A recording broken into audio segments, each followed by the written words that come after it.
தாவேகா தலைவர் திரு விஜய் அவர்கள் ஒரு முறை சொல்லியிருந்தாரு, இங்க 2 கட்சிகளுக்கு நடுவுல தான் போட்டியே, ஒன்னு தாவேகா இன்னொன்னு திமுக அப்படின்ற மாதிரி சொல்லியிருந்தாரு. 2 பேருக்கு நடுவுல தான் போட்டியே, ஒன்னு டிவிகே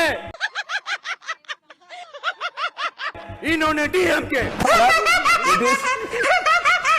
சரி, எதுல போட்டின்னு போய் பார்த்தா பைத்தியக்காரத்தனமா தற்குறித்தனமா பேசுறதுல சிரிக்கிறதுல.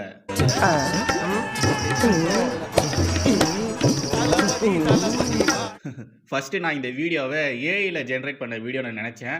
பட் இது ஏஐலாம் ஒன்றும் கிடையாது. தாவேகா சார்பாக ஏற்பாடு பண்ணியிருந்த ஒரு நிகழ்ச்சியில் திரு விஜய் அவர்கள் இப்படி தான் ஆடி இருந்தார்.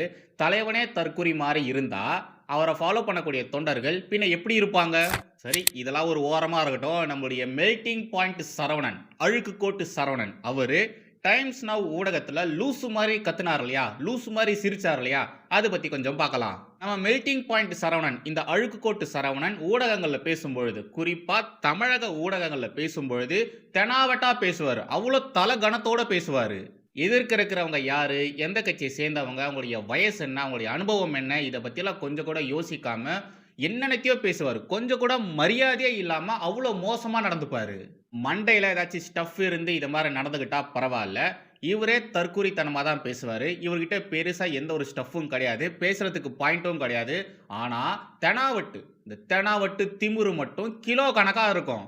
இந்த ஆள் நேஷனல் மீடியாவில் பேசுகிறத நீங்கள் அடிக்கடி பார்த்துருப்பீங்க. இவர் எப்பப்பெல்லாம் பேசுகிறாரோ அப்பப்பெல்லாம் நேஷனல் மீடியாவில் செருப்படி தான் வாங்கிட்டு இருப்பாரு. முக்கியமாக கொஞ்சம் நாட்களுக்கு முன்னாடி ரிப்பப்ளிக் சேனலில் அர்னாப் கோஸ்வாமி கிட்ட வாங்கின அடியை யாரும் மறந்துருக்க மாட்டீங்க. இப்படி தாங்க, எப்போல்லாம் நேஷனல் மீடியாவில் பேசுகிறாரோ அப்போல்லாம் செருப்படி வாங்கிக்கிட்டே இருப்பார். ஆங்கிலம் அழகாக பேசுகிறாருன்னு சொல்லி திமுக இவரை நேஷனல் சேனல் டிபேட்ஸ்க்குலாம் அனுப்புகிறாங்க போல. ஆங்கிலம் பேசினா மட்டும் போதுமா? பேசுறதுல கண்டென்ட் இருக்க வேண்டாமா? எப்படி இதுக்கு முன்னாடி நேஷனல் மீடியால பேசுறச்ச செருப்படி வாங்கினாரோ அதே மாதிரி தான் இந்த முறையும் நடந்திருக்கு. என்ன ஒரு சின்ன வித்தியாசம், இதுக்கு முன்னாடிலாம் மற்றவங்க இவரை செருப்பால் அடிப்பாங்க. பட் இந்த முறை இவருடைய செருப்பை கழட்டி இவரே அடிச்சுக்கிட்டு இருக்காரு. Parasakthi movies based on what? Please explain. பாஜகவின் ஸ்போக் பர்சன் அவரு நம்முடைய மெல்டிங் பாயிண்ட் சரவணன் கிட்ட ஒரு கேள்வியை கேட்கிறாரு. பராசக்தி திரைப்படம் எதை பேஸ் பண்ணி எடுக்கப்பட்ட திரைப்படம், அந்த படத்துல என்னதான் நீங்க சொல்ல வரீங்க அப்படின்ற ஒரு கேள்வியை கேட்பாரு. அதுக்கு நம்முடைய அழுக்கு கோட்டு, பராசக்தி திரைப்படம் எங்களுடைய மொழி பத்தி பேசுது, மொழி போரை குறித்து பேசுது, மொழிக்காக நாங்க பண்ண விஷயங்களை குறித்து பேசுதுன்னு சொல்லுவாரு. Parasakthi movies based on our language war. அப்போ பாஜகவின் ஸ்போக் பர்சன் அவரு அந்த நேரத்துல, அதாவது அந்த காலகட்டத்தில் யார் ஆட்சியில இருந்தாங்க, நீங்க யாருக்கு எதிராக போராட்டம் ஆர்ப்பாட்டம் சண்டெல்லாம் பண்ணீங்க அப்படின்ற மாதிரி ஒரு கேள்வி கேட்பாரு. அதுக்கு நம்முடைய மெல்டிங் பாயிண்ட் சரவணன் காங்கிரஸ்னு சொல்லுவாரு. Who was in power when this movie is based? Congress. உடனே பாஜக காரரு, இப்போ நீங்க யார் கூட ராசா கூட்டணியில இருக்கீங்க அப்படின்ற ஒரு கேள்வி கேட்பாரு. அந்த ஒரு கேள்வி கேட்ட உடனேயே அங்கிருந்த ஆனந்த் ரங்கநாதன் உட்பட எல்லாருமே சிரிச்சிருவாங்க, நெறியாளர் உட்பட எல்லாருமே சிரிச்சிருவாங்க. Congress. What is this? What Pranesh, are you the anchor or someone from the BJP is the anchor? ஐயோ, தேசிய ஊடகம்ல நம்மள ஊம குத்துறாங்களே, எல்லாருமே ஒன்னா சேர்ந்து ஊம குத்துறாங்களே, என்ன பேசுறது எப்படி ரெஸ்பான்ஸ் பண்றதுன்னு தெரியாம நம்ம அழுக்கு கோட்டு சரவணன் இப்படி சிரிச்சு வச்சிருப்பாரு. கொஞ்ச நாள் முன்னாடி லோக்கல்ல நடந்த ஒரு ஷோல நம்முடைய ஆர் ராசா அவர்கள் வெயிட் அப்படின்ற மாதிரி லொல்லுன்னு கத்திருப்பாரு. அப்புறம் இன்னொரு நிகழ்ச்சியில நம்முடைய திமுக அண்டா பரோட்டா வச்சு சீப்பு செந்தில் என்ன பேசவே விட மாட்டேன்றாங்க, இடைமறிக்கிறாங்க அப்படின்ற மாதிரிலாம் கத்திட்டு அங்க அசிங்கசிங்கமா மேடையில அசிங்கசிங்கமா பேசிட்டு வெளியே போய் திமுக ரவுடிகளை கூட்டிட்டு வந்து கத்திட்டு இருந்தாரு. இப்போ என்னடானா திமுகவின் ஸ்போக் பர்சனா இருக்கக்கூடிய அழுக்கு கோட்டு சரவணன், மெல்டிங் பாயிண்ட் சரவணன், இவரு நேஷனல் மீடியால இப்படிப்பட்ட ஒரு கேவலமான விஷயத்தை செஞ்சு இந்தியா முழுக்க திமுகவின் மானத்தை வாங்கியிருக்காரு. ஆல்ரெடி திமுகவுக்கு ரொம்ப நல்ல பேர் இருக்கு. இதுல இவர் பைத்தியகாரத்தனமா இப்படி பண்ணா திமுகவை யாராச்சும் மதிப்பாங்களா? ஃபர்ஸ்ட் யாரும் மதிக்கிறதே இல்லை. இருக்கிற கொஞ்ச நஞ்சமான மரியாதையும் இவரை மாதிரி இருக்கக்கூடிய நபர்கள் புடிங்கிடுறாங்க, நாரடிச்சிடுறாங்க. இவர் சிரிச்ச இந்த வீடியோ இருக்கு இல்லையா, சிரிக்கிற வீடியோ இருக்கு இல்லையா, இந்த வீடியோவை மீம் டெம்ப்ளேட்டா மாத்தி திமுக காரணங்களை இந்த நெட்டிசன்கள் கலாச்சிட்டு வந்துட்டு இருக்காங்க. உங்களுக்காக ஒரு 2 மீம் வீடியோ மட்டும் கொண்டு வந்திருக்கேன். ஃபர்ஸ்ட் இத கொஞ்சம் பாருங்களேன். போய் மைக் அப்படி கையில திருப்பேன். ஃபர்ஸ்ட் அங்க இருந்து ஏடிஎம் கீழ இருந்து அடுத்தது இடியாப்பம்.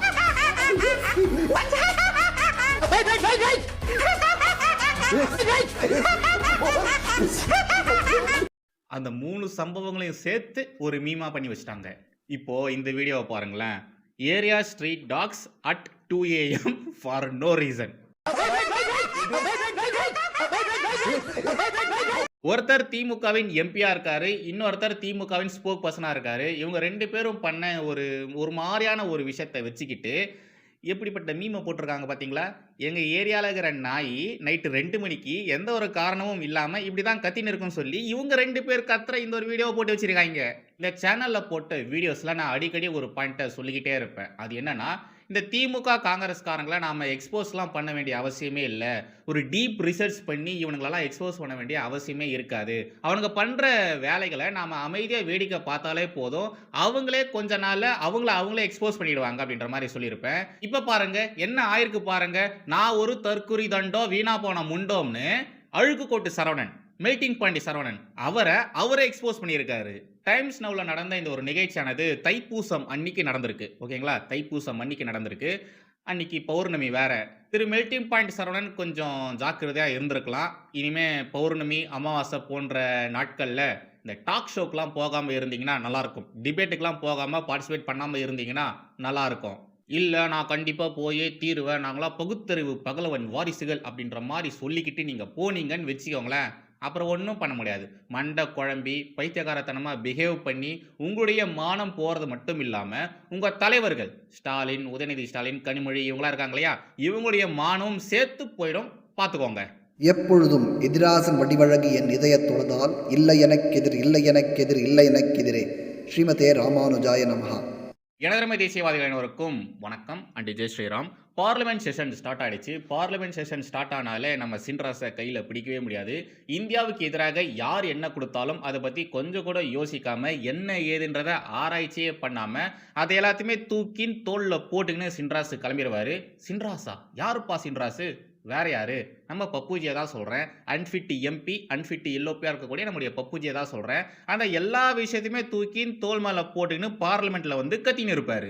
இப்போ கூட பாருங்க, கார்வானில் வந்த ஒரு ஆர்டிக்கலை வச்சுக்கிட்டு எந்த ஒரு அடிப்படை ஆதாரமும் இல்லாமல் பார்லிமெண்ட்டில் கத்தின்னு இருக்காரு. பாஜக எம்பியும் நடிகையுமான கங்கனா ராணாவத் அவர்கள் ஒரு முறை பப்புஜியை பற்றி ஒரு விஷயத்த சொல்லியிருந்தாங்க.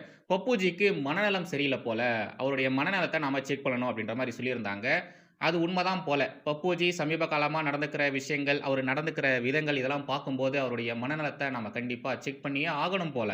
ஏன்னா இந்த மனுஷன் எம்பியா இருக்காரு, அது மட்டும் இல்லாமல் எல்ஓபியா இருக்காரு. எல்ஓபியா இருந்துகிட்டு ஒரு விஷயத்த பார்லிமெண்ட்ல பேசுறாருன்னா அதுக்கு சாலிட் ப்ரூஃப் அப்படின்றது கண்டிப்பா இருக்கணும். பட் இந்த மனுஷங்கிட்ட எந்த ஒரு அடிப்படை ஆதாரமும் இல்லை, எதுவுமே இல்லை. ஆனா இது மாதிரிலாம் வந்திருக்கு, அதை மாதிரிலாம் எழுதியிருக்காங்க அப்படின்ற மாதிரி கண்டவன் கிறுக்குன புரோபகண்டா ஆர்டிக்கலை எடுத்துட்டு வந்து இவரு பார்லிமெண்ட்ல கத்தின்னு இருக்காரு. பாவம் நம்ம பப்புஜி அம்புட்டு நேரம் தொண்டை தண்ணி வத்த கத்துட்டு இருந்தாரு. பட் நம்முடைய உள்துறை அமைச்சர் திரு அமித்ஷா அவர்கள் 2 நிமிஷத்துல பப்புவின் புரோபகண்டா விஷயத்தை அடிச்சு நொறுக்கிட்டாரு.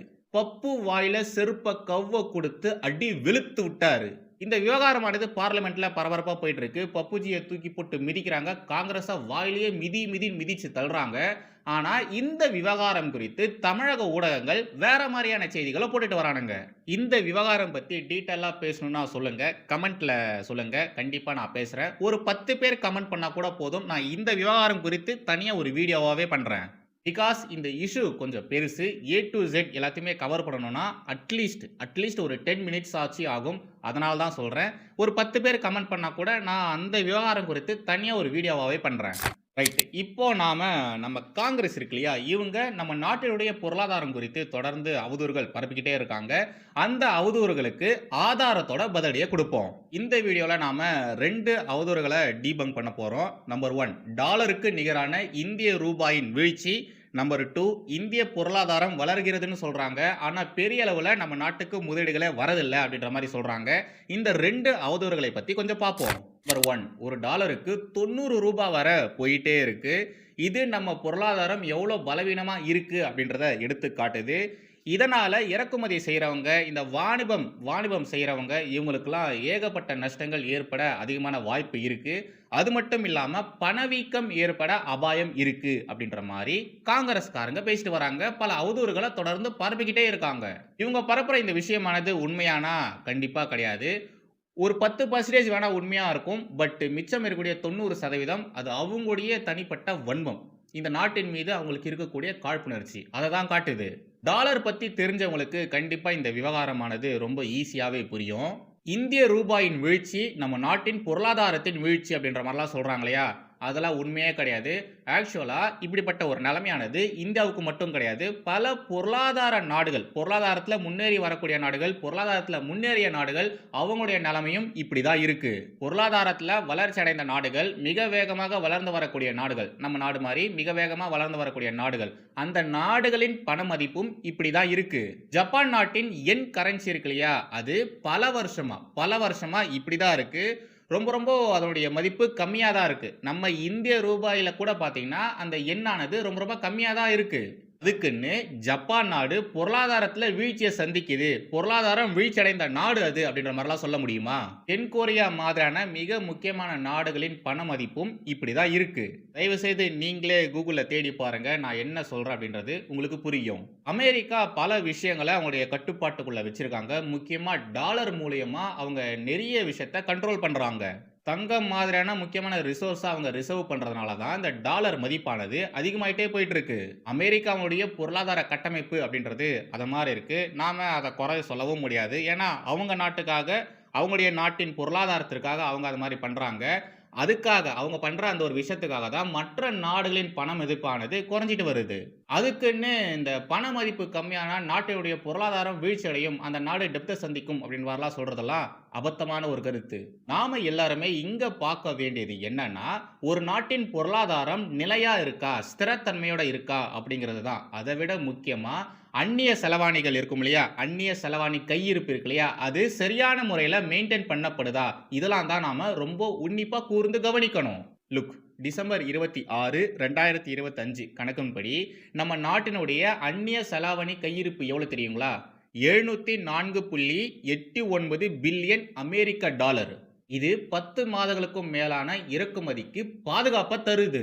மேலும் நடப்பு கணக்குல பற்றாக்குறையானது உள்நாட்டு உற்பத்தியில 1.3% மட்டும்தான். உண்மையாலேயே பண நெருக்கடி, பணவீக்கம் அப்படின்றது ஒரு நாட்டில் இருந்ததுன்னா அந்த நாட்டில் என்ன நடக்கும்னு தெரியுமா? அந்த நாட்டின் அந்நிய செலாவணி கையிருப்பானது கம்மியாகும். அது மட்டும் இல்லாமல் அந்த நாட்டில் நிறைய பேர் இன்வெஸ்ட் பண்ணியிருப்பாங்க இல்லையா, முதலீடுகள்லாம் பண்ணியிருப்பாங்க இல்லையா, இதுக்கு மேலே இந்த நாட்டில் முதலீடுகள் பண்ண முடியாது, நாங்கள் இதுக்கப்புறமா இங்கே பிஸ்னஸ் பண்ணுறதாவே இல்லைன்னு சொல்லி அந்த நாட்டை விட்டு ஓடி போயிடுவாங்க. அப்பேற்பட்ட ஒரு சூழ்நிலை நம்ம நாட்டில் இருக்கா? சொல்லுங்க, இருக்கா? ஸோ டாலர் ஏற்றத்திற்கும் ஒரு நாட்டின் பொருளாதாரத்திற்கும் பெரிய அளவில் எந்த ஒரு சம்மதமும் கிடையாது. சம்மதமே இல்லைன்னா சொல்ல மாட்டேன். பட் இவங்க சொல்கிற மாதிரி, இந்த காங்கிரஸ்காரங்க பரப்புற மாதிரி ஒட்டுமொத்தமாக இதுக்கு அதுதான் காரணம் அப்படின்ற மாதிரிலாம் சொல்லவே முடியாது. டாலர் அதிகமாகிறதுனால, இந்திய ரூபாயின் மதிப்பு கம்மியாகிறதுனால இறக்குமதி சார்ந்த துறைகள் அதிகமாக அடிபடும், நஷ்டத்தை சந்திக்கும் அப்படின்ற மாதிரிலாம் இவங்க சொல்கிறாங்க. அது மாதிரியான ஏதாச்சும் விஷயங்கள் இங்கே நடந்துட்டு இருக்கா? இல்லை, இறக்குமதி ஏற்றுமதி எல்லாமே எப்பொழுதும் இல்லாத அளவுக்கு அதிகமாக தான் நடந்துட்டு இருக்கு. ரூபாயின் மதிப்பு கம்மியானா பணவீக்கம் ஏற்படும்னு சொல்றதெல்லாம் முட்டாள்தனமான கருத்து. கச்சா எண்ணெய், நாம கச்சா எண்ணெயை எதை கொடுத்து வாங்குறோம்? டாலரை கொடுத்தா? இல்ல, நம்முடைய ரூபாயை கொடுத்து நேரடியாக வாங்கிட்டு இருக்கோம். இந்த காங்கிரஸ்காரங்களா சொல்ற மாதிரி பணவீக்கமோ ரூபாய் மதிப்பு கம்மியானா பொருளாதாரம் வீழ்ச்சி அடையும் அப்படின்னு மாதிரிலாம் சொல்றாங்க இல்லையா, அதெல்லாம் உண்மையா இருந்ததுன்னா இது மாதிரியான பிசினஸ்லாம் பண்ண முடியுமா? சொல்லுங்க, பண்ண முடியுமா? நம்ம ரிசர்வ் பேங்க் இருக்கு இல்லையா, அவங்க பணவீக்கம் குறித்து ஒரு விஷயத்த சொல்றாங்க. 2% இருந்து 6% வரைக்கும் பணவீக்கம் இருக்கலாம். சராசரியா அவ்வளவு இருந்ததுன்னா அந்த நாட்டிற்கு எந்த விதமான பெரிய அளவுல பாதிப்புலாம் வராது அப்படின்ற மாதிரி சொல்றாங்க. ரிசர்வ் பேங்க் வெளியிட்ட டேட்டாவின் படி அவங்க சொன்ன அந்த பர்சன்டேஜை விட தான் ரொம்ப கம்மியாக தான் இங்க பணவீக்கமே இருக்கு. நம்பர் 2, மோடி அரசு வந்ததுக்கு அப்புறமா பெருநிறுவனங்கள் மீதான வரியை பயங்கரமா கம்மி பண்ணியிருக்காங்க. அவங்க என்னதான் வரியை கம்மி பண்ணியிருந்தாலும் தனியார் முதலீடுகள் நம்ம நாட்டுக்கு பெருசா வரவே இல்லை. யூபிஏ ஆட்சி காலகட்டத்தில், அதாவது காங்கிரஸுடைய ஆட்சி காலகட்டத்தில் உள்நாட்டு உற்பத்தியானது 36% இருந்துச்சு. பட் இப்போ வெறும் 30% தான். 2025 ஏகப்பட்ட எதிர்மறையான விஷயங்கள் நடந்துட்டு இருக்கு. முதலீட்டாளர்கள் நம்பிக்கை இல்லாம இருக்காங்க. இது நம்ம நாட்டுடைய பொருளாதாரம் எவ்வளவு மோசமான நிலையில இருக்கு அப்படின்றத எடுத்து காட்டுதுன்னு இந்த காங்கிரஸ் காரணங்க பேசிட்டு வந்துட்டு இருக்கானுங்க. இதை கொஞ்சம் ஃபேக்டோட பார்ப்போம். யூபிஏ ஆட்சி காலகட்டத்தில் 36% இருந்துச்சு, அதனால அப்போ நம்ம நாட்டுடைய பொருளாதாரம் செம்மையா இருந்துச்சு அப்படின்ற மாதிரிலாம் சொல்றானுங்க இல்லையா. டேய், உங்களுக்குலாம் மூளை அப்படின்றது முட்டிக்கு கீழே தான் இருக்காடா? அதே காலகட்டங்களில் பொருளாதாரத்தில் ரொம்ப ரொம்ப மோசமான நிலையில் இருக்கக்கூடிய நாடுகள்னு ஒரு 5 நாடுகளை வகைப்படுத்தி வச்சிருந்தாங்க. அந்த 5 நாடுகளில் ஒரு நாடு நம்முடைய இந்தியா. அந்த நேரத்தில் யாருடைய ஆட்சி? யூபி ஆட்சி, காங்கிரஸ் உடைய ஆட்சி. 36% இருந்துச்சு. அதனால தான் பொருளாதாரம் வளர்ச்சி அடைந்தது அப்படின்ற மாதிரிலாம் நீங்க சொன்னீங்கன்னா, ஒன்று தயவு செய்து மென்டல் ஹாஸ்பிட்டலில் போயிட்டு அட்மிட் ஆகிடுங்க. அப்படி இல்லைன்னா உங்களுக்கு பொருளாதார நிபுணர்கள்னு இருப்பாங்க இல்லையா, அந்த டீமை தயவு செய்து மாத்துங்க. காங்கிரஸ் ஆட்சி செய்யும் பொழுது அந்த யூபி ஆட்சி காலகட்டத்தில் இந்த நாடு எப்படி இருந்தது தெரியுமா, நாம என்ன மாதிரியான சாதனைகளை படைச்சிருக்கோம் தெரியுமா அப்படின்ற மாதிரிலாம் சொல்றானுங்க இல்லையா, அவனுங்களுக்குலாம் மூளை அப்படின்றது ஒரு மூளையில கூட இல்லைன்னு நினைக்கிறேன். ஏண்டா நீங்க சொல்றதெல்லாம் சாதனையாடா? சாதனையாடா? இதெல்லாம் சாதனைன்னு எப்படா இப்போ உட்காந்துக்கிட்டு பேசிட்டு இருக்கீங்க? அந்நிய நேரடி முதலீடுகள்ல ஏற்பட்டு இருக்கக்கூடிய மாற்றம் நம்ம நாட்டின் மீது நம்பிக்கை இல்லாம ஏற்பட்ட மாற்றம் கிடையாது. இது ஆல் ஓவர் வேர்ல்டுல நடந்த மறுசீரமைப்பு. அதிகப்படியான வட்டி, உலகளவுல விரிவடையும் இந்திய பன்னாட்டு நிறுவனங்கள் மாதிரியான பல விஷயங்கள் இந்த விவகாரத்துல இருக்கு.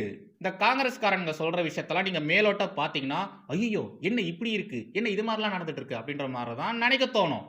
உண்மையாலேயே அவனுங்க சொல்றதெல்லாம் நீங்க மேலாட்டமா பாத்தீங்கன்னா அப்படிதான் தெரியும். பட் உள்ள இறங்கி பொருளாதாரத்துல என்ன மாதிரியான விஷயங்கள் நடந்துட்டு இருக்கு, உலகளவுல என்ன மாதிரியான மாற்றங்கள் நடந்திருக்கு, அந்நிய முதலீடு அப்படின்றது நம்ம நாட்டிற்கு எது மாதிரியான விஷயங்கள் கொடுத்திருக்கு, எப்படி நாம அதுல ஸ்ட்ராங்கா இருக்கோம் அப்படின்றதெல்லாம் உள்ள இறங்கி போய் பார்த்தாதான் புரியும். UNCTAD அப்படின்ற மாதிரி ஒரு அமைப்பு இருக்கு, பொருளாதார அமைப்பு இருக்கு. அவங்க வெளியிட்ட டேட்டாவின்படி 2025ல் அந்நிய நேரடி முதலீடு அப்படின்றது 73% அதிகமாயிருக்கு. அதாவது கிட்டத்தட்ட 47 பில்லியன் அமெரிக்க டாலர்கள். நம்ம நாட்டில் இருக்கக்கூடிய பலதரப்பட்ட துறைகளில் நேரடியாக இவங்க எல்லாருமே முதலீடுகள் பண்ணியிருக்காங்க. அவ்வளோ முதலீடுகள் பண்ணியிருக்காங்க. நம்ம நாடு ஸ்திரத்தன்மை இல்லாத நாடா இருந்ததுன்னா, நிலையான பொருளாதார கொள்கை இல்லாத நாடா இருந்ததுன்னா, அவங்க எல்லாருமே நம்ம நாட்டின் மீது முதலீடுகள் பண்ணுவாங்களா? சொல்லுங்க, பண்ணுவாங்களா? டேய் அறிவு கெட்ட காங்கிரஸ் கபோதிகளா, சொல்லுங்கடா, பண்ணுவாங்களா? PLI திட்டத்தின் கீழே நம்ம நாட்டில் இருக்கிற 14 துறைகளில் ஏற்கனவே 2 லட்சம் கோடிக்கும் மேலே நாம முதலீடுகளை ஈர்த்திருக்கோம். அந்த முதலீட்டின் மூலியமாக 18.7 லட்சம் கோடி மதிப்புக்கு மேலே இருக்கக்கூடிய விற்பனை மற்றும் உற்பத்தி, இதை நாம வர்த்தகமாகவும் மாத்திருக்கோம். மேலும் 12.6 லட்சத்திற்கும் மேலான வேலை வாய்ப்புகளை நம்முடைய மத்திய அரசு உருவாக்கி இருக்கு. நம்முடைய மோடி அரசு நாளுக்கு நாள் நேரடியாகவோ மறைமுகமாகவோ வேலை வாய்ப்பை அதிகரிச்சுக்கிட்டே இருக்காங்க. காங்கிரஸ் உடைய ஆட்சி காலகட்டங்களில் நம்ம நாட்டினுடைய பொருளாதாரம் அப்படின்றது கத்தி மேல நிக்கிற மாதிரி தான் இருந்துச்சு. இதெல்லாம் தெரியுமா தெரியாதா? உண்மையாலேங்க ரொம்ப ரொம்ப ஆபத்தான நிலையில தான் நாம எல்லாருமே இருந்தோம். பட் அந்த காலகட்டங்களில் காங்கிரஸ்காரனுங்க மட்டும் செழுமையா இருந்தானுங்க. நாம எல்லாருமே பயந்துகிட்டே இருந்தோம். இன்னைக்கு நம்ம நாடு டெப்த் ஆக போகுது அப்படின்ற மாதிரி பயந்துகிட்டே இருந்தோம். அப்பேற்பட்ட ஒரு சூழ்நிலை இப்போ இருக்கா? மோடி ஆட்சியின் கீழே நம்ம நாடு அப்பேற்பட்ட சூழ்நிலையில இருக்கா?